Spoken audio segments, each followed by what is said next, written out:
মালয়েশিয়ার প্রধানমন্ত্রী আনোয়ার ইব্রাহিমের পদত্যাগ দাবিতে এই জমায়েত রাজধানী কুয়ালালামপুরের স্বাধীনতা চত্বরে।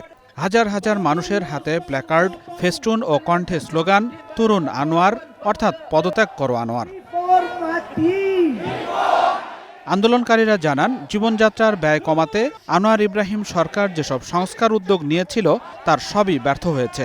উল্টো ধীরে ধীরে খরচ আরও বেড়েছে। তাই আনোয়ার ইব্রাহিমের আর দায়িত্বে থাকার অধিকার নেই। বিশ্ববিদ্যালয় শিক্ষার্থী প্রতিনিধি হিসেবে আমি আজ এখানে কেন?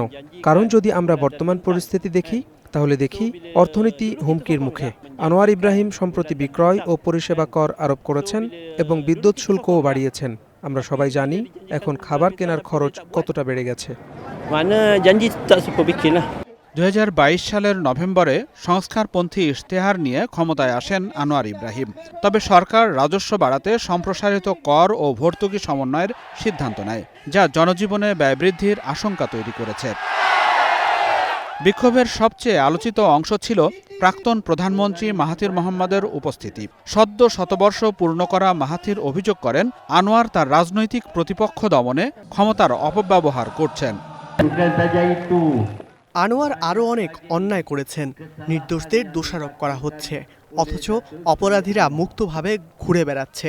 আনোয়ার বিরোধী মত দমনে ক্ষমতাকে ব্যবহার করেছেন, সংস্কারে নয়। তবে মাহাথিরের এই অভিযোগ নতুন নয়, যা এর আগেও অস্বীকার করেছেন প্রধানমন্ত্রী আনোয়ার ইব্রাহিম। আয়োজকদের দাবি, এই বিক্ষোভে অংশ নেন অন্তত 18,000 মানুষ। মালয়েশিয়ার রাজনৈতিক মঞ্চে নতুন করে উত্তাপ ছড়াচ্ছে এই আন্দোলন। আনোয়ার সরকারের সংস্কার উদ্যোগ নিয়ে জনমনে প্রশ্ন বাড়ছে, আর সেটাই এখন সরকার বিরোধী রাজনীতির প্রধান হাতিয়ার। রাজনৈতিক বিশ্লেষকদের মতে, মাহাথির আনোয়ার দ্বন্দ্ব মালয়েশিয়ার রাজনীতিতে এক দীর্ঘমেয়াদী প্রভাব ফেলছে। Nazmus Sakib, Star news.